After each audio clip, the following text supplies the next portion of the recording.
Hi. Wow, that came out real bassy. That was real nice. You're welcome. I have a little tickle, guys. Hey, it's Neal Brennan. It's a Blacks podcast. We have people come on. They talk about the problems. We heal the earth. You know how it goes.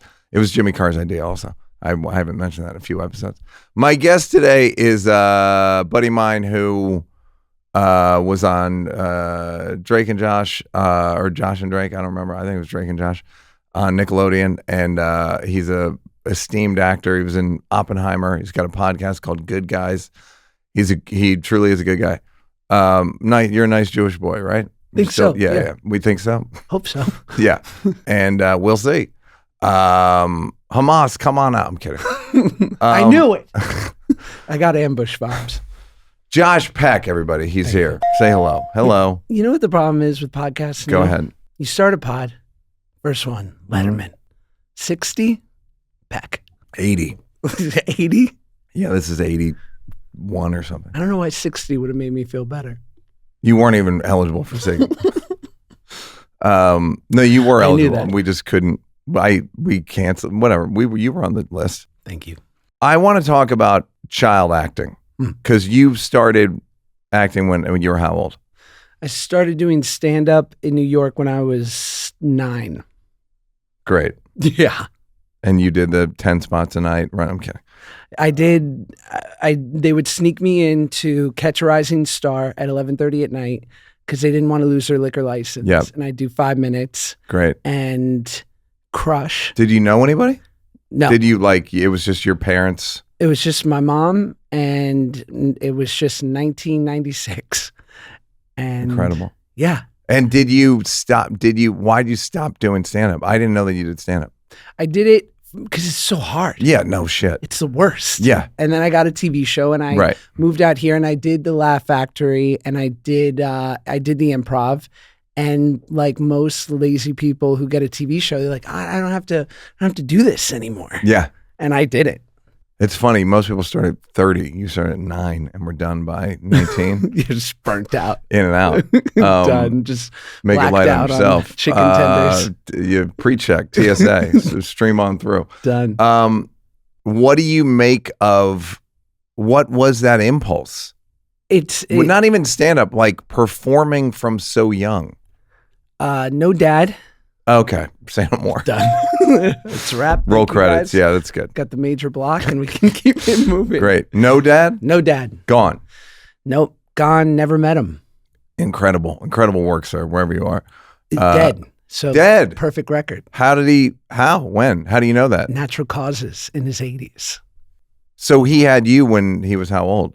My mom was 42. Or 43. He was 63. You want the story? It's a good story. Yeah, I would love the story because that's. I mean, it sounds like a triumph in fertility. It totally. And is. Also in the 90s, we didn't have all the IVF. No. And this was 86. Okay. This is what my mom told me until I could really understand things. Your father was so charming, and he was a great schmoozer and businessman. He was separated from his wife. Yep. And he had kids and grown kids in their late teens. Sure, old kids. Yeah. My mom goes over to his apartment one night. They have a drink, they chat, they hook up. How'd she know him? They were like business associates. The kind of person that you see twice a year and always go, I should see them more. Yeah. Like you I shared. should fuck that married man. Yeah. Go ahead. So they hook up. Go to the Carnegie Deli for dinner. Sure. It's all pretty Jewish, if not extremely. The Carnegie Deli kind of makes it a little too Jewish, but go on. Yeah, touristy Jewish. Yeah, it's like. Yeah, just the portions. Yeah. And then what she told me around in my teenage years, once I could handle it, that she had omitted throughout my adolescence was, went back, did it again. So to make sure it worked. Party deli sex. Oh, they had. You know, they fucked twice in the same. They fucked, then went for deli, and then went back. I didn't know until I was 15, till I could handle it. So shout out, Barb. At Judaism, they call that an orgy, don't they? Is that considered a full orgy? At least, yeah. If you go and get deli in between, my God. It's a hat trick, actually. Yeah, it's a Jewish hat trick. Yes. It's a Hasi trick. So yeah, she knew she was pregnant right away, knew it was his, and told him. And he was like, I want nothing to do with this.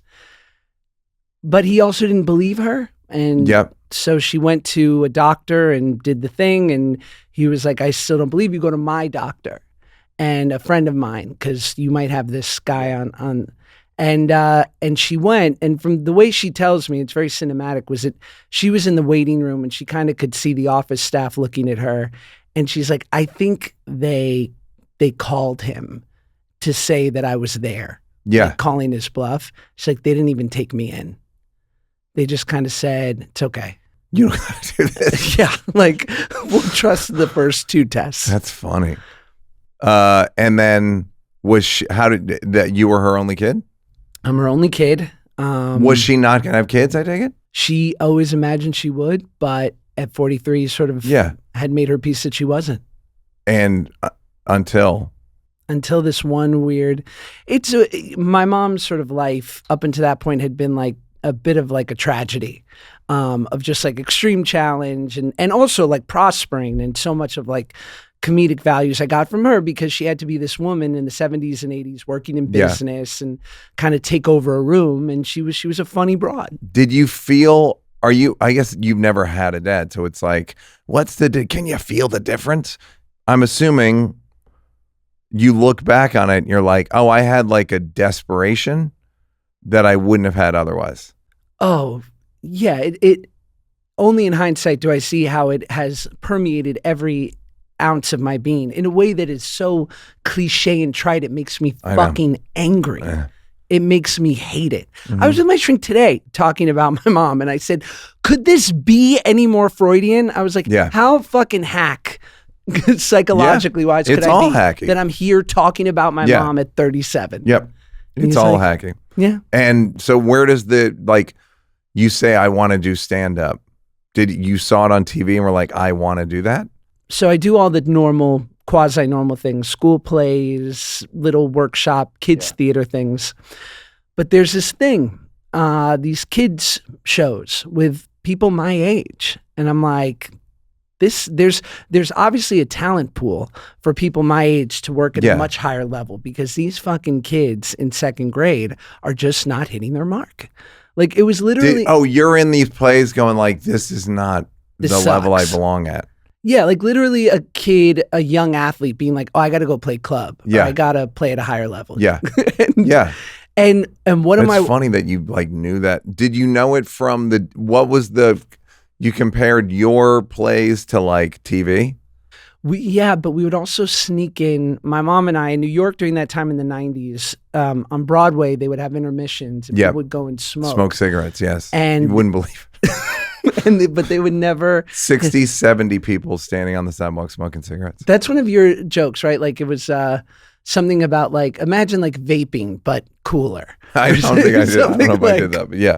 No, but it was so gross and it was so prevalent. Yeah. And people would just go and at matinees, at intermission, you'd go smoke, and then you guys would sneak in with them. Yeah, rip a dart in between second and third act of Sound of Music. And so my mom and I would sneak in, usually to a play that had been on for, like Sound of Music, 20 years. So there's going to be some empty seats. Right. Phantom. Sure. Nonsense. All of them. Andrew Lloyd Webber's Canon. And we would sneak in. Andrew Lloyd Webber, FYI, friend of Jimmy Carr's. Go ahead. Jimmy Carr knows Andrew. You can't believe it. I could see that. Yeah. And we'd sneak in. So that I just saw that there's kids doing this professionally. Yeah. And so there was a magazine in New York called Backstage Magazine. Sure. And in the back, they had like classifieds for agents and different jobs. And there was this guy named Sid Gold at Gold Star Entertainment. I represent kid comedians. You know, it's Elon. Son? Elon is his son. Elon. Yes. Elon Gold, a good friend of mine. Great I've comedian. met Sid Gold, as a matter of fact. Great guy. Yes. So I go up to his office, 9-year-old chubby Josh Peck, and he sees money signs. He's like, this kid, I'm going to make some dough. Yeah. And he's like, if you can put together a stand-up act, I can get you up at Caroline's and catch a rising star. And so I said, You got it, Dad. Great. And I mean, Mr. Gold. yeah. I mean, whatever. Yeah. Fine. Let's call this what it is. Please. And then did you write material? I did my opening joke was I was born during the Great Depression, my mother's. I'm the son of a single parent. I was born during the Great Depression. My mother's. I'm pretty sure that was Shecky Greens. Great. But, Great. I told myself I came up with it. And then I just made fun of kids at school. I talked about my grandma. What's the deal with just decent cereal? Yeah. And they're laughing because you're adorable and it's odd and And if you knew my mom, you'd never know she never had a lot of patience for anything. Like when she was 9 months pregnant with me, she never had time for the omas, she just wanted to have me. So one day she's eating at her favorite restaurant, eating a what's so-called big meal. And she starts choking on a chicken bone. So the guy from the other table comes over and does the Heimlich maneuver on my mom. Next thing you know, I come flying out with the chicken bone. That was my first bungee jump. But also, like, once I had I had a tight 5. Yeah. And then there were like real comedians who were going up for their 15 minutes at Stand Up New York on a Tuesday. Yep. And they're like, yeah, I'm going to fail a little bit because I'm working shit out. And I was like, not me. Yeah. Like, this shit works. Yep. Because I couldn't do crowd work. Yeah. Or write. Yeah. Or do anything. No one needed you to have more than 5. Like, I'm not judging you in the slightest. Oh, you're right. Okay. So then you start booking acting. Yeah. I started doing, my mother and I went to the Rosie O'Donnell show. Great. I'm 10 years old and she convinces him to let me introduce her. I wanted to get into the acting biz and I wanted to find a manager. And he said I had to have a comedy act. So one thing led to another and here I am. There you go, Josh. Just work like that. And then I do a song with her and I do stand up on her show. I do the Conan O'Brien show 2-3 times. I become a bit player. That's hilarious. On Conan. At one point, I remember I watched on the live feed, Conan cut my sketch and I didn't know that was the way it worked. So what, he was just like, well, you cut that? I did one thing where I played Warren Littlefield's son, who's the former head of NBC, as you know, but maybe they don't. And it goes great. And so have him back and we do another one and then they leave the live feed up in the green room and like any normal late night guy, he's like, this one worked, this didn't, this one go. And then I just see the kid and him, no. And I just, within a 90-second span, a PA comes in and goes, you're done. Yeah. And I was like, oh, that's how it. Okay. Yeah. So how do you get on Nickelodeon? So I wind up auditioning there every other week for something. Yeah. Commercial and interstitial something. Yeah. And then I wind up getting this movie called Snow Day.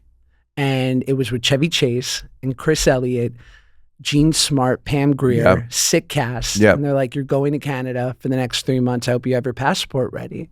I was like, I don't have a passport because you don't need one to go to the Jersey Shore. Yeah. Yeah.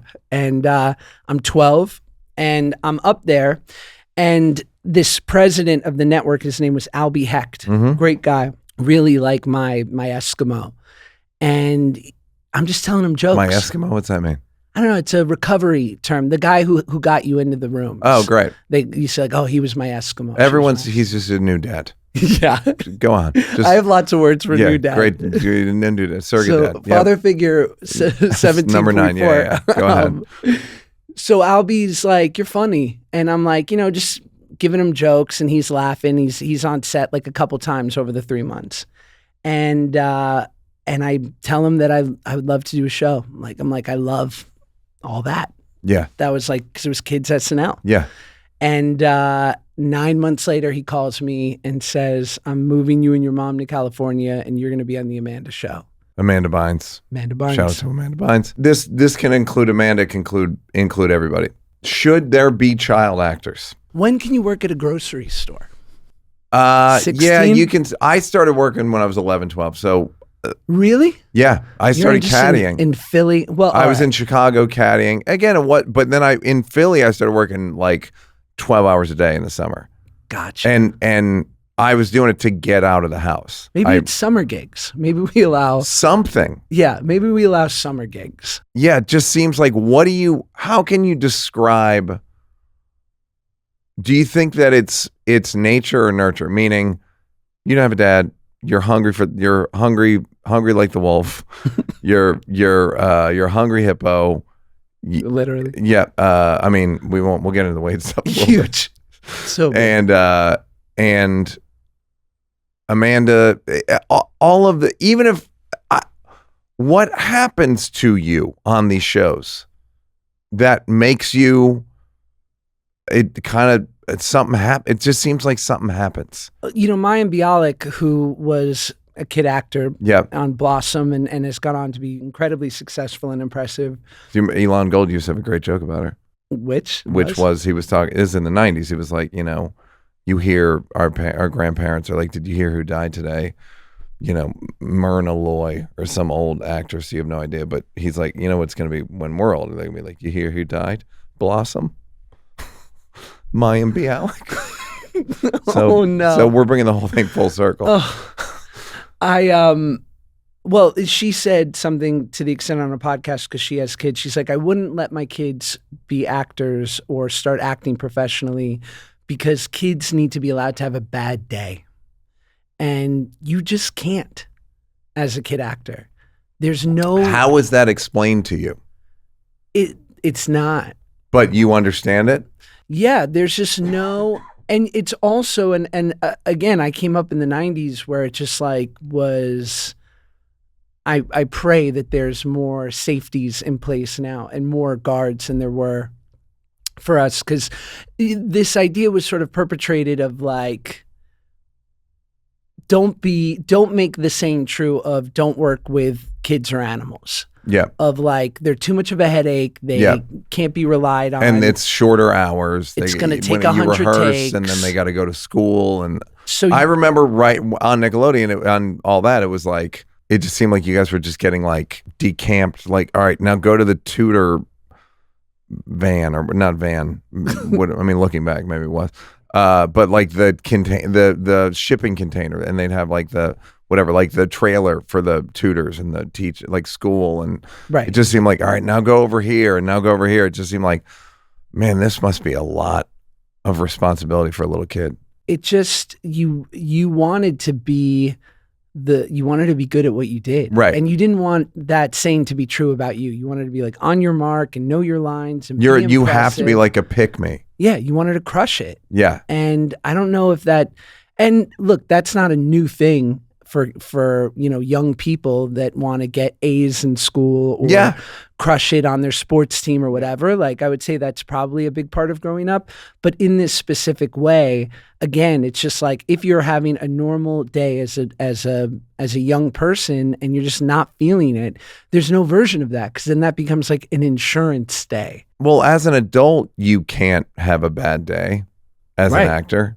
What's the difference? The difference is that's too much pressure for a kid. Yeah, you're an adult and you know what you signed up for.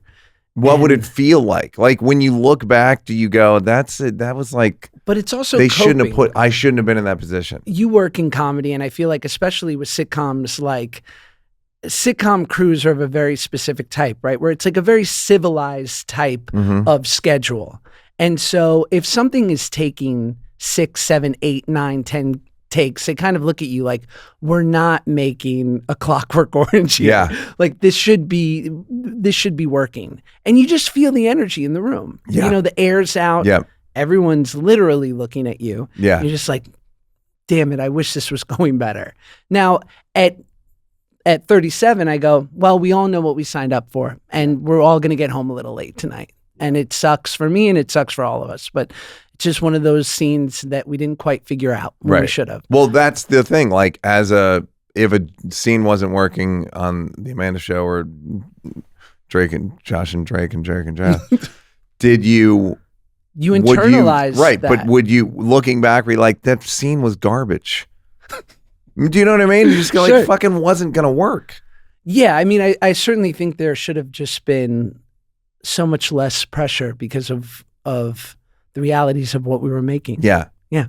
And it should have just been so much safer. So who would you rely on to assuage your fear? Like what would you talk to Drake, or what would you do? For the most part, it was just it a lot of like, that was all right, man, it was fine, it was right, was that good? Yeah, I think there was that. And luckily, it was like baseball in the way of like, there's a game tomorrow. Like you did sort of know that like, I'll get another crack at this. Yeah. And for the most part, like usually where sitcoms you're lucky is that what doesn't work on Monday, it's probably not in the script on Wednesday. Yeah.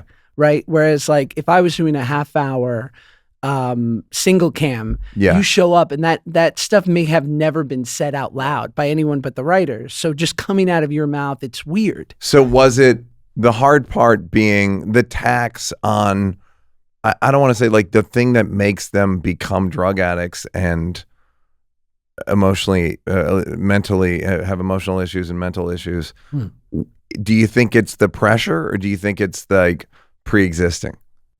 I think it's a mix. It's got to be, right? Because what we know about addiction is that you could have two people raised in the same family, pretty much the same upbringing, and lest any sort of specific occurrence to one person out of the other, one person could have addiction and the other doesn't. Yeah. So I think there is some of it that's just sort of default settings.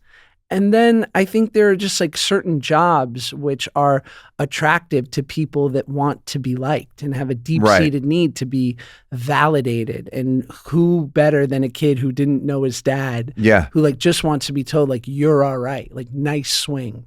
Yeah. It's all you want. Did it fill the hole? Yeah, sure. It was great to feel good at something. Yeah. It wasn't going to be Little League. I was very overweight. Cut to him. Zoom in on my eyes. You know what I mean? Yeah, I'm with you. I guess I've always been interested in like, what is happening? What is this? Even writing for it, I was like, I don't know. Because do the people know that you wrote on the first season of all that? The real ones? No, I wrote on the second season. Created I wrote on some of their best characters. Well, and didn't get credit for it. Yes, kind of. But what was the hardest part? I think the hardest part was for many of us, like I came from nothing. And so pretty quickly it became, your family's financial security is on your shoulders. And I think people have illusions of that there are those cases of the kid from 2.5 Men or whatever, or who make absurd amount of money, but that wasn't the case then. Yeah. And I don't belabor it because who cares? Yeah. But also it was just the reality of like, you were making a, decent salary, but nothing crazy. Yeah. You made like $100,000 a year for 4 years, which is great, but no. Could you do like conventions and all that stuff and make more money there? No. And there was no like residuals. So it just was a wonderful middle class income. No issue with that, except that once it stops, no one would assume someone who makes $100,000 a year is set for life. Right. For 4 years. Yeah. Well, they assume you're making $1 million. Right. They just, if you're on TV, you're making $1 million. Sure. And that's, I understand people thinking that. I'm not mad at that. So and what was that like for you in particular? I think that I really wanted to be great at this thing that I loved. So the music stops, the show's over after 4 years. Yeah. Then what? Where are you? You're in LA. Yeah. You're how old? 19. And how do you feel and what happens? I was lucky that when I was 14, when I moved to LA, I had this manager who said, you're a bad actor. And I was like, copy. And I was like, bet. Okay. And she's like, you need to go to acting class because you can like kind of be funny. But other than that, you suck. And I was like, gotcha. And it was like the greatest gift ever that I walked into this class. And the other actors were 14-year-old Evan Rachel Wood, Evan Peters, Mae Whitman, Penn Badgley, like all these just like killers, right. People who've gone on to be super successful. Yep. And the greatest gift ever was I loved it. Like I looked forward to Mondays and Thursdays. Yeah. From 6 to 9, and it'd usually go to 10 o'clock at night, and we were just like doing scenes and doing like Meisner listening exercises. And that And I'm reminded of that every time I do it. Every time I walk into a black box theater with an acting teacher and I'm there and there's no stakes and it's just me doing the thing, I'm like, remember this. This show is sponsored by BetterHelp. Hey, what are your self-care non-negotiables? Maybe you never skip leg day or therapy day. When your schedule is packed with kids' activities, big work projects, and more, it's easy to let your priorities slip. Even when we know what makes us happy, it's hard to make time for it. But when you feel like you have no time for yourself, non-negotiables like therapy are more important than ever. Again, you know, I talk about therapy all the time. I talk about mental health. We're all about. I've gotten huge benefits from therapy. Probably went for 20 years straight. Hugely helpful. Again, it's just good to have a sounding board. It's like a lawyer for your emotions. They can help you build a defense for you just go like, this what's happened. They give you sound advice. If you're thinking of starting therapy, give BetterHelp a try. It's entirely online, designed to be convenient, flexible, and suited to your schedule. Just fill out a brief questionnaire to get matched with a licensed therapist and switch therapists anytime for no additional charge. Never skip therapy day with BetterHelp. Visit BetterHelp.com/NEAL today to get 10% off your first month. That's BetterHelp, BetterHelp.com/Neal. You got to get better. You got to get help. BetterHelp.com. Do it. I love you. Guys, one of our sponsors today is the Washington Post. It's nice when someone you likes you back. I like the Washington Post. I've been a subscriber, gotta be 5 years minimum. They have good information. They're in DC.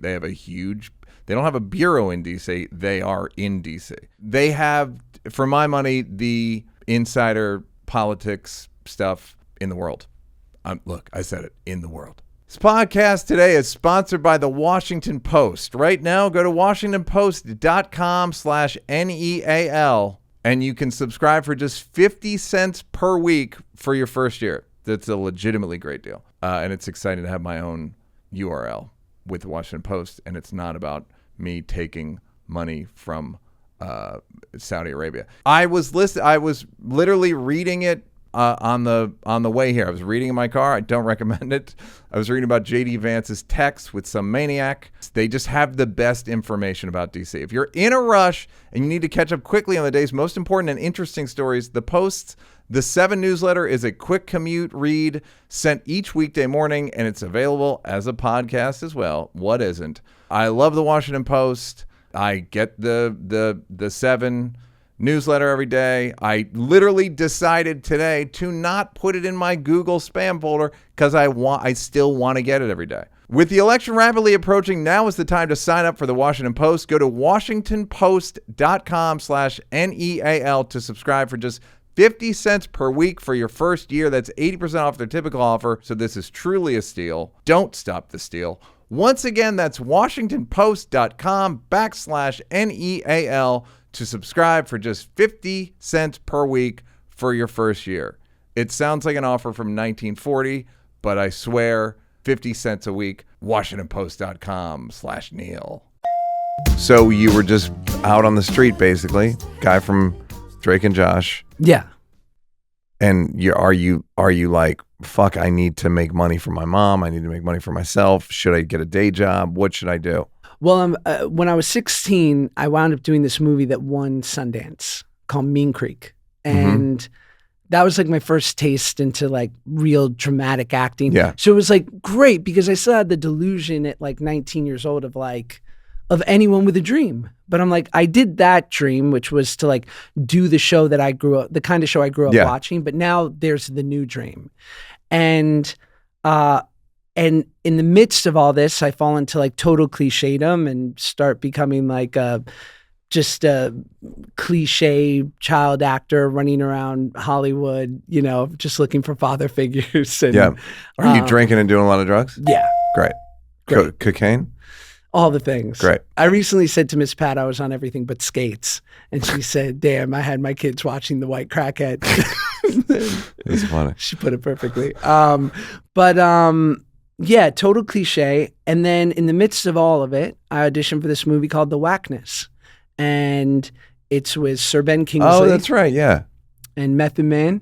and I get it, and I'm 20, and it's like the role of a lifetime. Right. And and it goes to Sundance, and Tarantino's in the audience, and we get a standing ovation, and we win Sundance. Right. Again. Yeah. And now I'm like, okay. And that like literally sustained me. Like I had a little, I had a little bit of money saved from the show, and I was like, I'm going to be all right. And like, I literally needed that moment of looking at those people applauding to sustain me, because I went through 10 years of the rockiest road of work of my life. So you were 28? No, at that time I was 20. Oh, great. Okay. So the rockiest road just being Nickelodeon and just, am I going to make it? Yeah. Yeah. And then did you get a lot of opportunities after the Wackness? I started in this movie called Red Dawn, which was an action movie. Remake. That I played Chris Hemsworth's brother. Great. Because that makes sense. Yeah, of course. And I see it. You look a lot like Liam. So bad. Yeah. God bless you. Yeah. Thank you for that. Yeah. And I was so intimidated, because imagine this, right? I lose 100 pounds. How did you lose 100 pounds, by the way?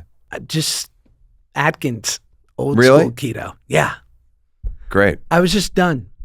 I was like 17. It was a really weird car ride. I remember I was with my mom. We would drive cross country because she don't fly. I remember being like, can we do anything normal? I don't have a dad. Yeah. You don't fly. Who gets pregnant at 43? You're 61. Yeah. Anything. Yes. I just remember we were like talking and fighting, because that's what happens on a 3,000-mile car ride with two people. And she goes, you got to let go of that anger. That's not cute. She's like, and you're angry at your dad. And I'm like, what did you know about him at this point? Everything I just told you, that's it. Was he dead by then? No. Had you gotten in contact with him? I never got in contact with him because I knew he had kids. And you didn't go to the doctor's office? They had his number. You know they had his number. I know. Fucking HIPAA, man. At every turn. We think it's good. Yeah, I didn't. But to jump to that for a second, I always felt like I had this emotional grenade that I knew that he had moved to Florida, because where else would an old Jew go? And I was like, if I ever want to blow up his life, I can. If I ever want to just show up on his doorstep and be like, what the hell, man? I can. Yeah. But I just didn't want to. But was your mom right about like carrying anger? So that part, yeah, that I clearly, because I remember it was like June and we drove to New York and we would spend the summers there. And I was like 290 pounds, and I just would walk. And I just started eating a little better, and I would just walk the streets of the city dreaming about what my life was going to be. And if you were skinny or just... Yeah. Well, because... They were mostly skinny dreams. It was all skinny dreams. I only dream... In skinny. Under 180. I dream at my goal weight. 6'4", but was 110. Was it about your career, your life, or was it just about, I don't know what it's going to be, but I'm not going to be fat? Yeah. I just, remember as well, right? This is 2002. Yeah. So we don't have Seth Rogen. We don't have Paul Walter Hauser. Right. We don't have Melissa McCarthy. We don't have these brilliant people who are like, fuck the best friend and the bully. I'm the one. Yeah. Right? So up until that point, they're like, enjoy being relegated to these two things forever. Yeah. And don't even try. Almost people would, when I would talk about losing weight, they'd be like, oh, but why? They love you like this. And I just wanted to do more. I wanted to just have the chance to do other things. And in that summer, I remember I lost 40 pounds in 2 months. And then over the next year, I took off another 60. And I just felt like I was beginning. And did it feel like just a new chapter of your life? Yeah. And then you did the Wackness? And then I did the Wackness. Great. And yeah, it just must have been insufferable. I was. I'm sure. I imagine. Total. Yeah. And were you still doing drugs and drinking? I was till I got sober at 21. What was the bottom? I don't know. I don't tell Or the just story. like an era, No, yeah. I will. I don't know if it's interesting or not, but it's because it's corny and show busy. But who else am I going to tell Sure. but you? Mr. Corny Showbiz. Go ahead.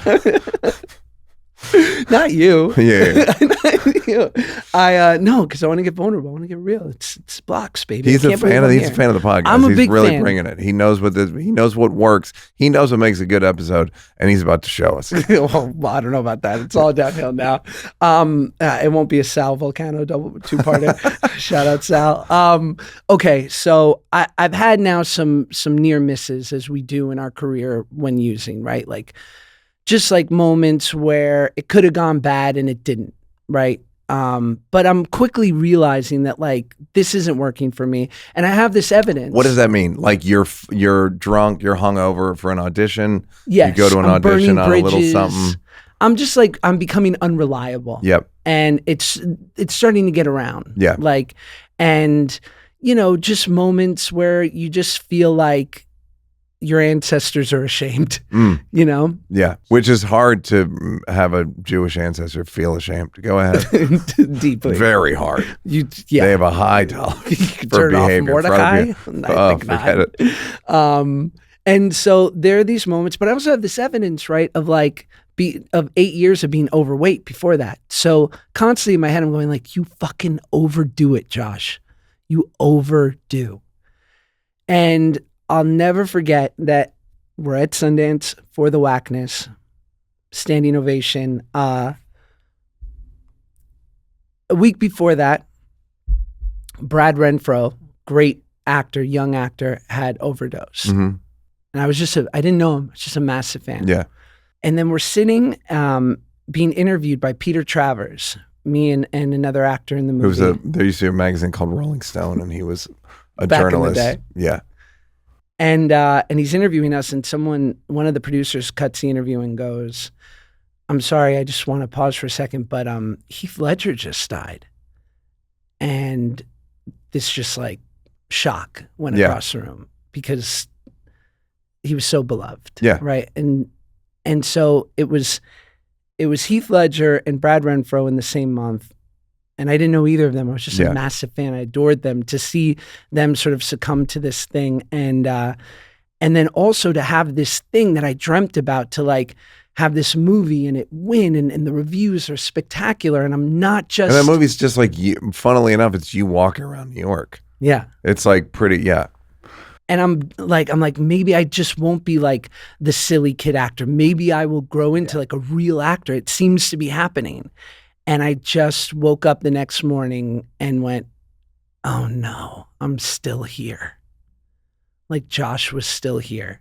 Like everything on the outside was pretty much dialed.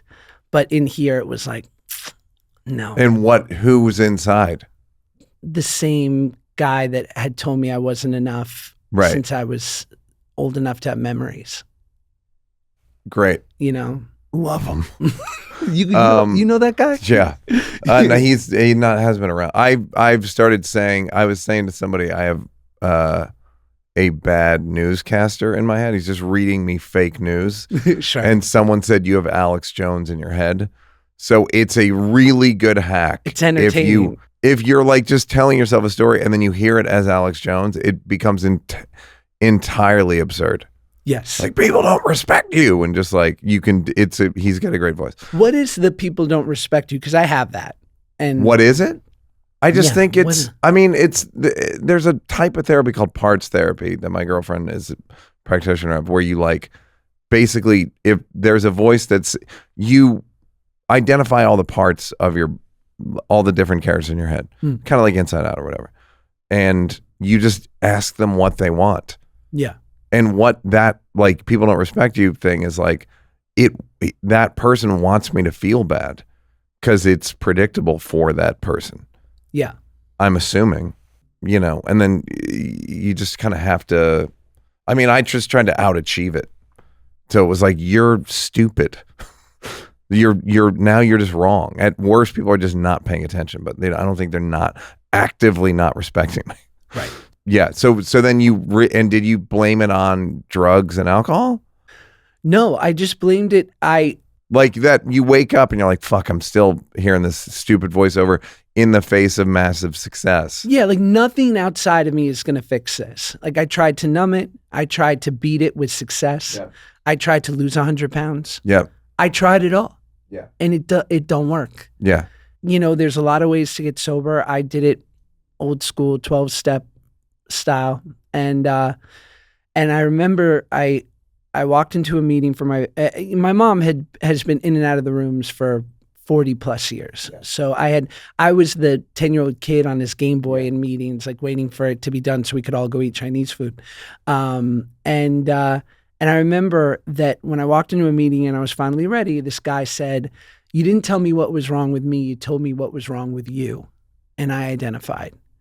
And I had walked around my entire life, reasonably articulate, plenty of over-therapized Jewish single, like I knew how to talk about how I felt.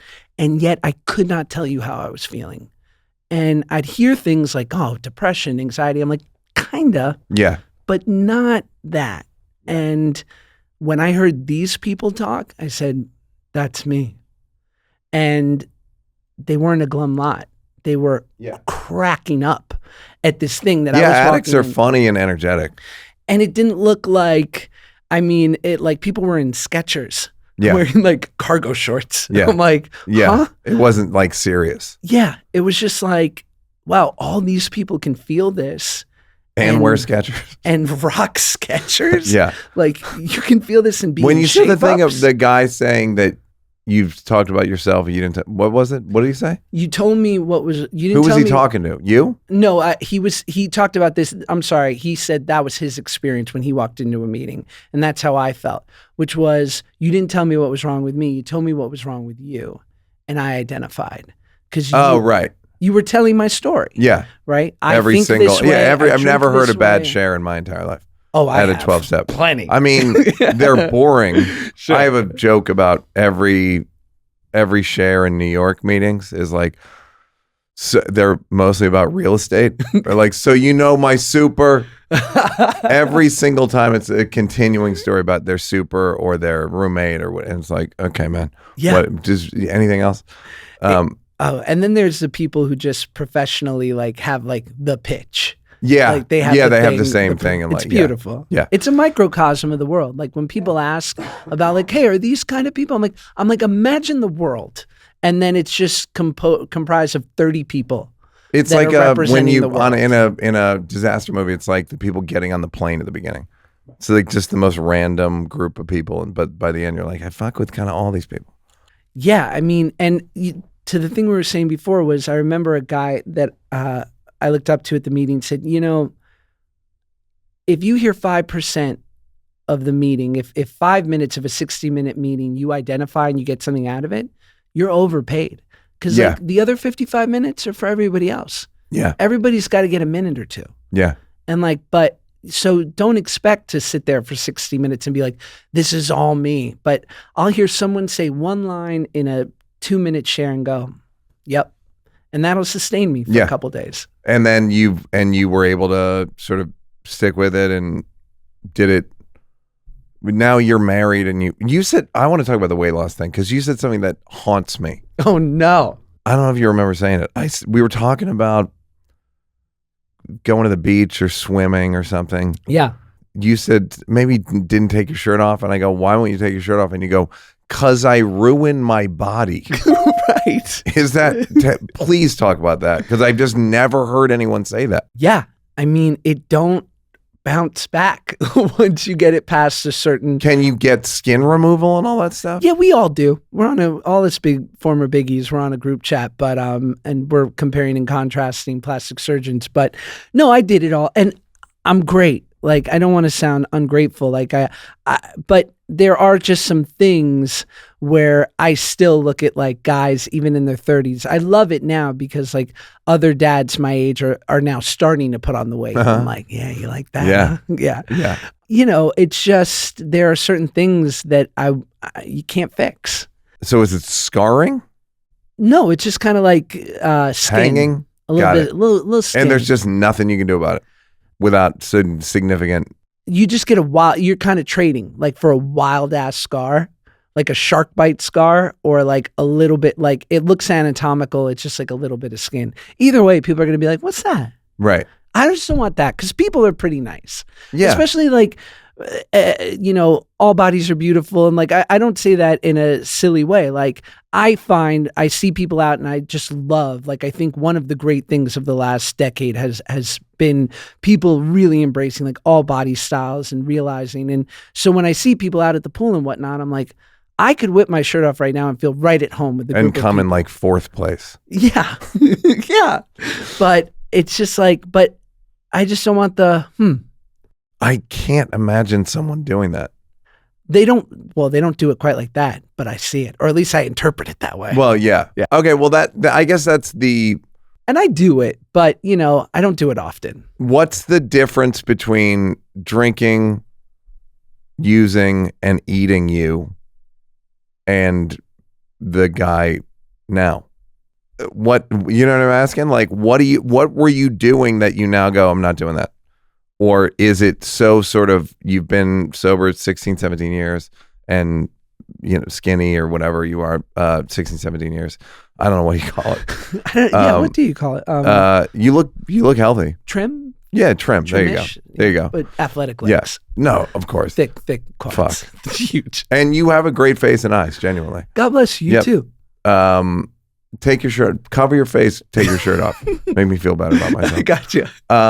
But what's the difference between that guy and this guy? As you were saying it, I'm like, how do I think of a better answer than everything and nothing? Like the essence of me, it allowed the great parts of me to shine. I've heard it said that if you get sober and you don't change anything about yourself, you'll just become a better bank robber. Right. Yeah. And so there are no new ancient truths.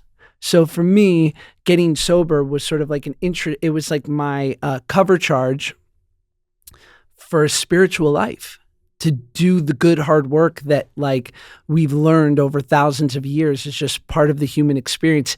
It's like the only thing that I found is that free high, that currency in life. So yeah, and what is that connection? Is it volunteer? What when you say the ancient truths?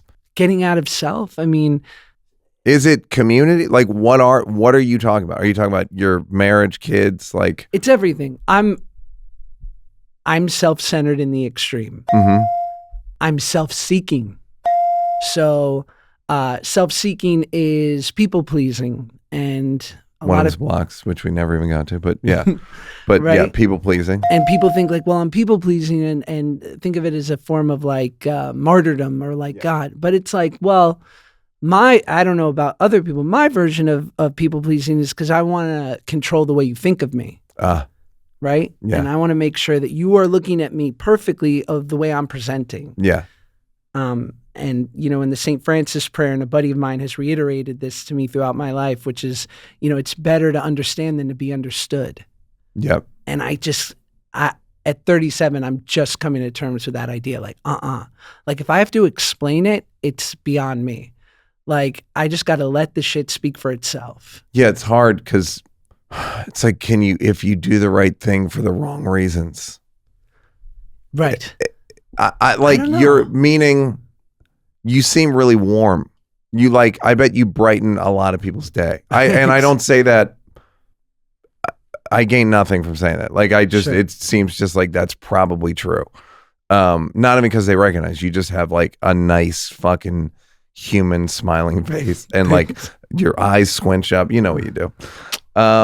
And do you want to be less self-seeking? You're more other seeking. Is that what you're saying? Kind of? Yeah. I mean, I find that you're trying to be nice for its own sake and not for the outcome, for the dividend that you're going to get. Yeah. I mean, doing for others is the only thing that I found is like truly a free high in life. Like that's it. And you can't act your way, or you can't think your way into right acting. You have to act your way into right thinking. Every great trope that I heard coming into the rooms, analysis is paralysis. help your fellow's boat to the other side and yours too will cross, right? Like I cannot think my way out of like that bad feedback loop that's been in my brain forever, but I can certainly act my way out of it. I can like disrupt it. And the best way I found that is by doing for others. It's why kids are great for me, because it's like, and I've certainly seen people sustain their self-centeredness through having children. Yeah. And it's spectacular. It's kind of like, how are you doing that? I can't believe you're doing this. Yeah, I'm like that. You're still doing that much brunch, huh? Yeah, it's like, dude, don't be like that. So you're a fucking Greek god to them. Just be. They love like It's you the can't even best. express how much they love you. Were you talking about it with? I forget. Maybe it was either Bill Maher or with Seinfeld, where you talked about that great Warren Beatty quote. Yeah. That was the Yeah, best. with Jerry, yeah. will Where you he say said, Jerry said it was every time the trick that God plays on men is that kids open up a part of your brain that you don't even know is there. Like a chamber that you're like, oh, fuck, it's not, my brain isn't 80 square feet, it's 120 square feet. Yeah. Like, oh, I didn't even know. And it really is the logic of it. And it's not even my kid. And I'm like, it's shifted me. Yeah. You had a thing about your kids. You worry about your kids being too much like you, which is interesting. If you see them with maybe a not such a great voiceover, like that you see them going dark, do you intervene, or is it just like, how old are your kids? They're 5 and 1. Yeah. Well, people say that they look just like my wife. Yeah. And people will say like, oh man, don't you wish? I'm like, oh no. Yeah. I love it. Yeah. I love it. It might be a little too close to home if it's like small you. Yeah. I want, my wife taught me so much about, how do I say it? I imagined that there were times in which you had to be tough with your kids and that you had to like really like raise your voice and like the typical things that we see like in TV and movies in the 90s, you know? And I also was terrified. It was this like weird cosmic comeuppance. My wife and I, we didn't find out the sex of the baby till she delivered. And I just was like, I gotta have a girl. Like I've done too much musical theater to have a boy. I can't. And as soon as they said it's a boy, I go, of course, right? Because sometimes you don't get the amends you deserve, but sometimes you give it to yourself by not passing on the behavior to the next round of people. Right. And I was like, oh, I get to be the father that I always wanted for him. Yeah. And now I get to do it with both my boys. And so my wife taught me like, no, we don't have to do that. Like we can set boundaries, and we're certainly not going to be like the overly kind parents that let them run amok. Yeah.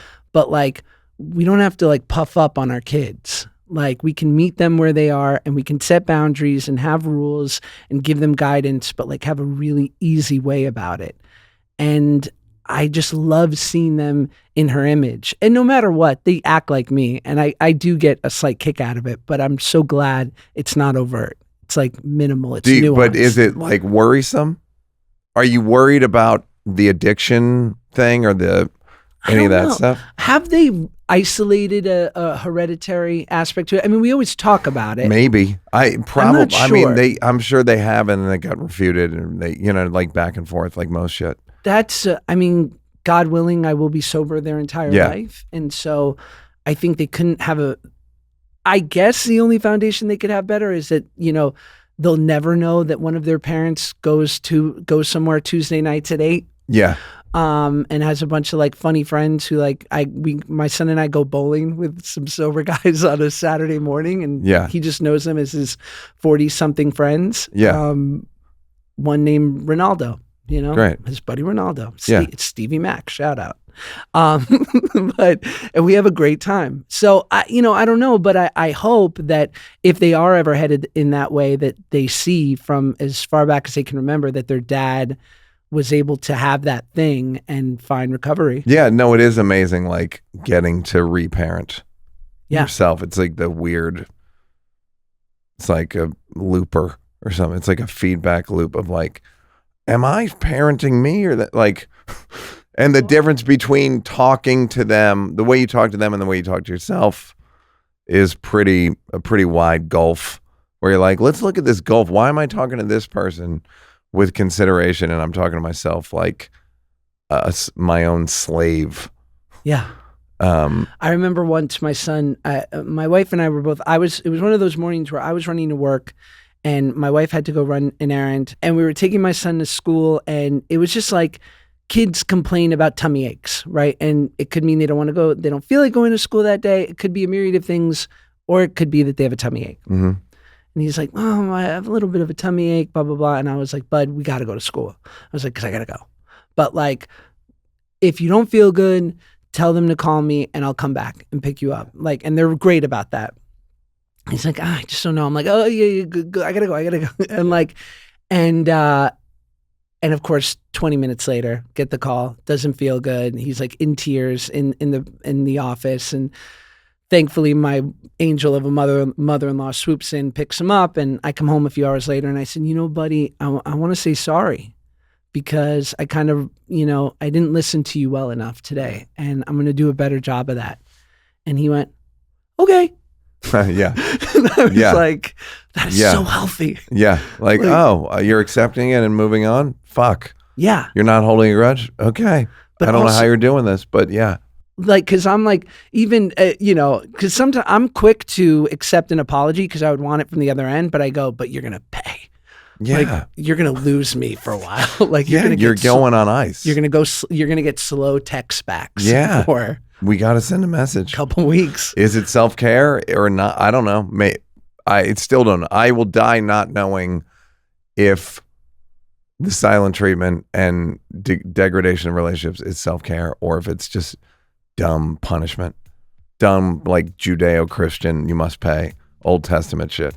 But then will you have relationships that do kind of expire for a while and then come back? Yeah.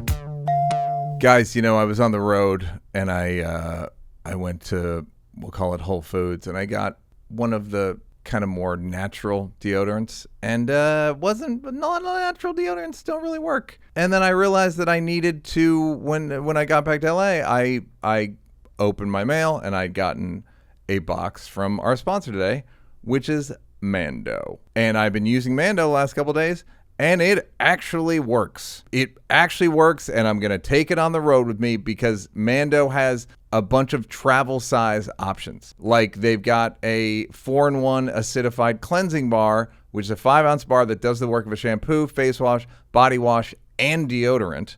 Use that as well. And then I add deodorant just because I have it, and why not? You also use it to create a rich shaving lather, so technically it's a 5-in-1. It's technically proven to control odor for 24 hours. Mando's 4-in-1 acidified cleansing bar is formulated with a gentle alpha hydroxy acid that stops odor at the source. I don't know why. Look, it's none of my business why it works. pH, alpha hydroxy, none of my business. A doctor developed it. I'll take her word for it. The reason I like the travel size stuff is because when you go through TSA, I just don't want the pain in the ass of like, is this your, yeah, it's my bag. It's all mine. So with the alpha hydroxy soap, you can get it in 3 cologne quality scents. Mount Fuji is fresh and woodsy. Wearing that right now. Wish you were here. Wish you could smell my body. Bourbon Leather is sweet and sophisticated. Pro Sport is clean and citrusy. They all work. My favorite is Mount Fuji. New customers get $5 off Mando's best-selling starter pack with code NEAL, N-E-A-L, at shopmando.com. That's shopmando.com.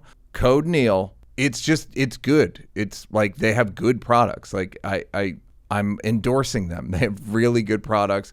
Literally wearing it right now. Literally use the soap. Literally am gonna travel with all this stuff. It's great. Mando's starter pack is perfect for new customers. It comes with a solid stick deodorant, cream tube deodorant, 2 free products of your choice like mini body wash and deodorant wipes, and free shipping. Luckily, I have a discount code to help you get hooked on my favorite smelling whole body deodorant on the market. New customers get $5 off a starter pack with our exclusive code that equates to over 40% off your starter pack. Use code NEAL at shopmando.com. That's shopmando.com, and you're going to want to use code NEAL. Mando. Delicious. You had something another. You said you don't know if you can have any real relationships. Well, what does that mean? I think I don't know. I don't know if it's I hesitate calling myself a comedy human next to a true comedy human, but like anyone who is funny and professionally has to be funny, like there are moments where I just have that like, oh, I'm doing the husband thing. Like where I'm like living outside of myself and going like, I'm doing the dad thing. Yeah. Like, but like, am I really connected to this? And I am. I know I am on a deep level. And again, it's in and out sometimes. You're doing the right thing for the wrong reason. I think we live too much in like a inspection culture of like, what's the motive behind why you're doing what you're doing? Fucking don't worry about it. Right. No one who went to World War II wanted to fight Hitler. Right. They did it. They didn't. But do you want to do it? No, I don't want to do it. I'm going to do it. Right. Why are you questioning? So like sometimes there are some you're more inspired and more in a groove than others. But the problem is going to Florida and abandoning the kids. It's like, it doesn't always have to be.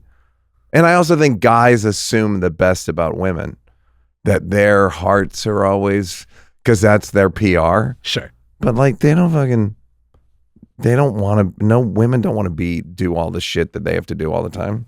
Yeah. You know what I mean? But we go like, well, because they work too hard. No, it's just, some of this shit is a bit of a job.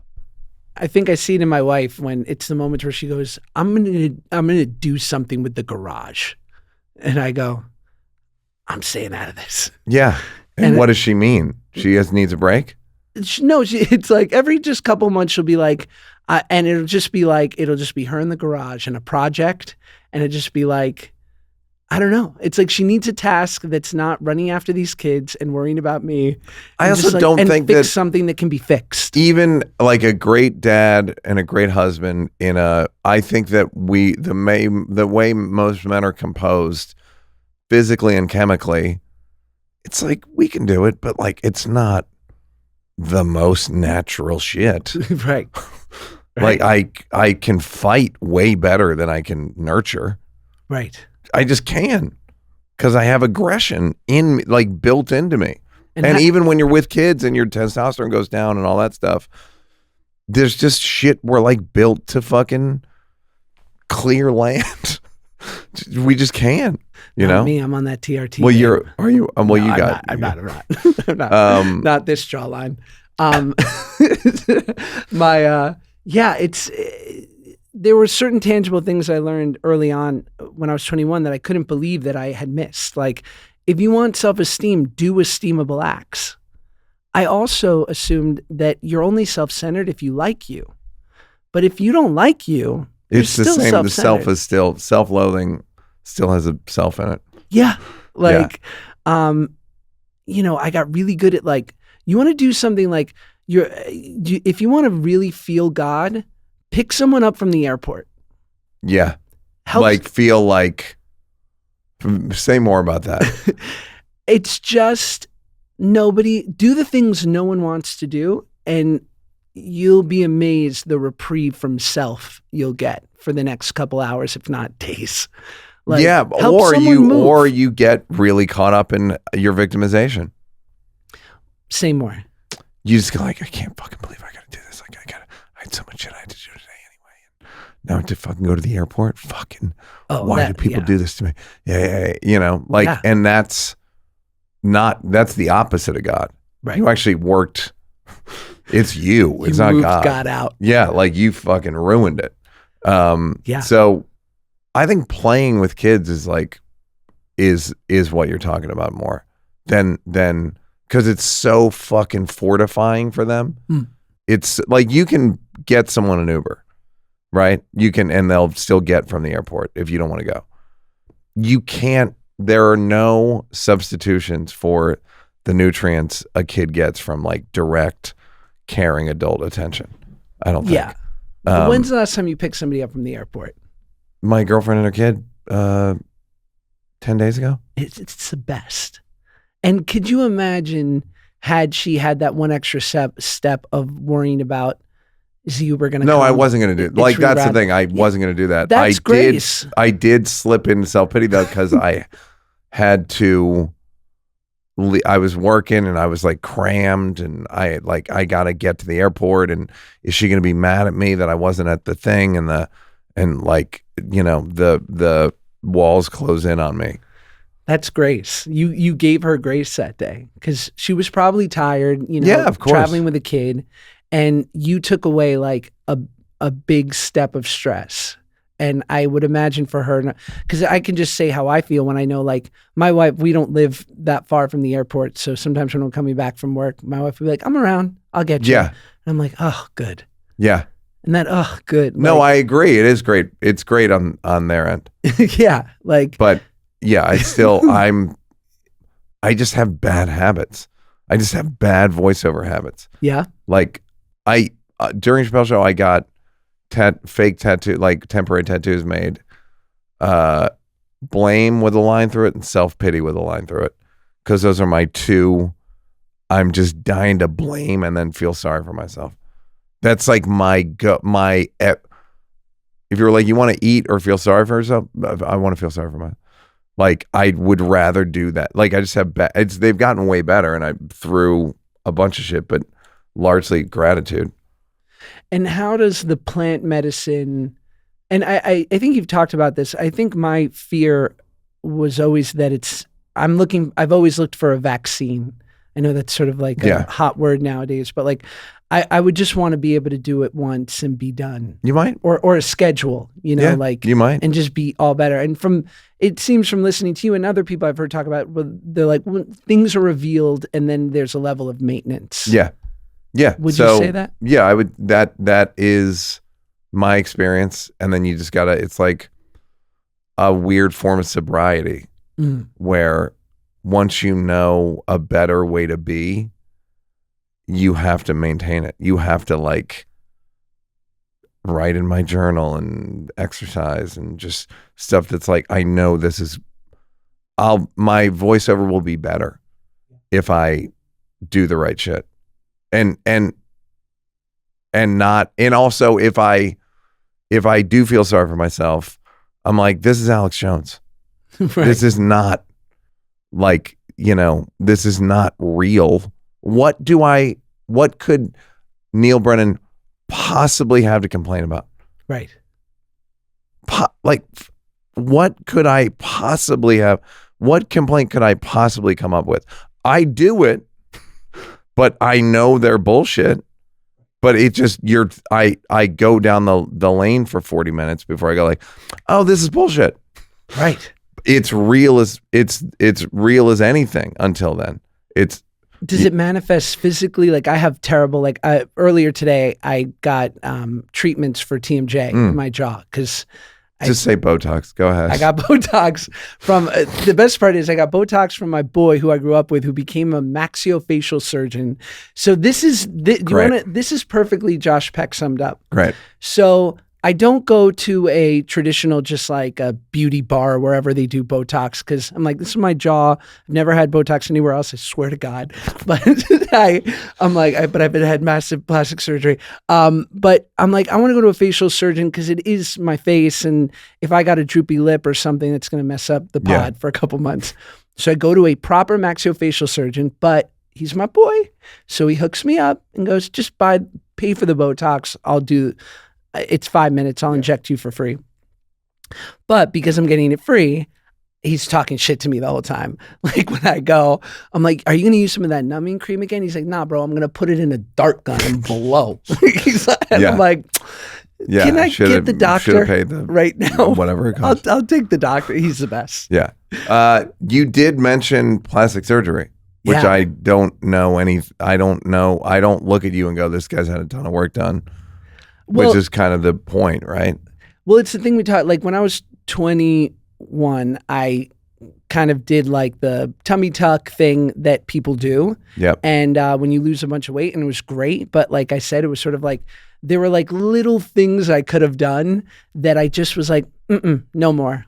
Like I just said, I'm done. Like I felt very lucky that I was okay and I'd made it out, and I just never did anything else. And so those moments at the pool where I'm insecure, I go, could I have done this at 30 a little bit more and not had this and be walking around a little more confident? It's such a first world problem. No, it's but it's just interesting, like because I did the work, I kept it off. Yeah, you know, I know. I work out and I try to like be in fairly okay shape, but I'm like, why won't you just do this like one little thing that might be better? But I just don't. I mean, it also after a point, it's like exactly nobody wants you to fucking take your shirt off. Can nobody that be the needs title that. of the episode? Yeah, like fucking nobody needs Josh it. Like Peck to no take his one shirt needs off. you to be in good. No one needs me to be in good shape. They just like most of a guy's worth is fucking up here. But I'm an actor. Like I don't care. I truly don't care. Thank God I don't care enough anymore that this doesn't like, if I have to take my shirt off in a scene, I would just be like, yeah, great. And I'll have a little aside with the director of photography. Hope the blur machine is doing good. Go yeah, ahead. dog. I'll be like, pick a good angle, please. And we'll talk to VFX after this. But throughout my like 20s and 30s, if I was reading something and there was a scene with a shirt off, I'm like, I didn't want this anyway. Yeah. All right. Well, what do you think? What do you make of your life looking back so far? What do you make of it, and what do you like? What's the point of you? It's a new big question I ask sometimes. This is another dumb, corny thing. I was driving in the car with my wife like months ago and talking something about my career because sure, who would have thought? It's so interesting. Yeah, but more about me. And what do you think of me? And she goes, she asked me something about like, because you know I do like a lot of social media stuff and podcasting and knock wood, I've been able to keep acting and stuff. And she kind of asked me something of like, do you feel like you wear yourself out doing all these other things, or maybe like just kind of people don't think of you in that way sometimes because you're busy doing the pod and a bunch of other things. And I go, yeah, maybe, but I've been doing all this for the last 15 years this way, and it brought me to you and our kids. So I know I did the right thing. Yeah. And I was like, I got her. She was like, whoa, I did not marry a piece of shit. She's going to think she wants to have sex with me tonight before she falls asleep at 8:15. Exactly. But I'm going to get such a sexy look as she drifts. Yeah. So that is like beyond the career stuff. You just are like, that's the best thing. My wife and my kids makes me have no regrets. Because if anything was different, I wouldn't have them.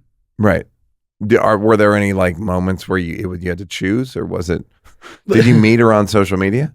No. This was like pre-dating apps. Again, us meeting made no sense. Like when I moved to LA, I grew up in North Hollywood in like the Archstone Avalon Apartments. I love it. So you know the Oakwoods, of course, story. It's like transient living for people coming out to work on a show for 3 months. Yep. The one step above that was the Avalon Apartments, which I moved into at 14, which didn't have the creepy furnished furniture, but everything else was very transient. Yeah. We had every great boy band from B2K to IMX lived there. It's just so good. And we moved in there at 14, and we got a 2-bedroom apartment, and the amenities were a pool, Monday night dinner, a security guard, and a gym. And we paid $1,900 a month, and I lived there till I was 29. Because I was like, why would I live anywhere else? This is the greatest place I've ever lived. And they were like, he's never going to use the pool or the gym. And then around 21, they're like, fucking this guy won't stay out of the pool and the gym. I used every amenity. I was just that guy. I knew everyone. I was in the So you lived there until 8 years ago? Yeah. And when did you move in with her? She moved in there? No, God bless her. So I'm 24, she's 20. We meet at a Halloween party in North Hollywood that I had all the business being at because I was a North Hollywood kid, and she was like this pretty smart, cool girl from like the beach, came from a pretty affluent neighborhood. And we just looked at each other and we chatted, and I took her out. You know, I remember specifically, I was going to do a 3D dance movie with Chris Brown called Battle of the Year. Great. Just saying. Before you got served or after you got served? My filmography after.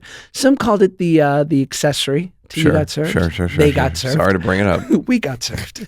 And it's about depositions. No, subpoenas.